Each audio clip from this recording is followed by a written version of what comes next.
सारा गुरु सगत परम प्रबंध सुमेश्वर नमः तुम्हें भवंतः पिता तुम्हें वंदित सखा तुम्हें विद्यं द्रवणं तुम्हें सर्वं देव देव वंदे देव महाबुद्धेश्वर गुरु वंदे जगत कारणं वंदे मनोभूषणं मृगधर वंदे वसुनापति वंदे सुसंगमनं मुकुंद प्रिय वंदे भक्तजनाय सर्व प्रभुरलोकेश्वर कर्म कर्मदायक कामगुणासनासुतो सुप्रसमदाय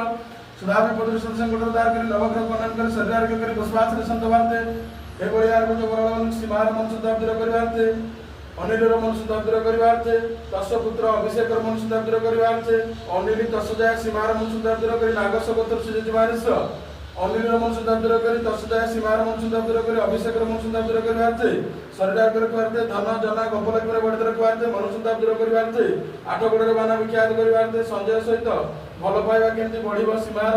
आपण को बाना विख्यात हो घर समस्या दूर हबो आपण को मस्त के वाक्य बोल लाग करे धर्मगाद उज्जवल करी नवग्रह खंडन करी दुई जन को ठीक समय रे ठीक टा करी आपण को बाना विख्यात करिवे दुई जन झगड़ा न लगे आपण को मस्त के वाक्य बोल लाग करे धर्मगाद उज्जवल करी श्रावण मास अद्य बुधवार रे आपण को मस्त के वाक्य बोल लाग करे अनिल तसजाय सीमार मन सुंदर करी अभिषेक मन सुंदर करी नवग्रह खंडन करी सजा करी बसवात संत वार्ते संजय सहित केमती सीमार भल पाइया पड़िबो से परिवार रे शांति हबो ए पूरा बलियार जो बरळबलकेश्वर घर समस्या दूर हबो आपण को मस्त के वाक्य बोल लाग करे धर्मगाद उज्जवल करी नवग्रह खंडन करी सजा करी बसवास संजय आपण को माना विख्यात से धर्मगाद उज्जवल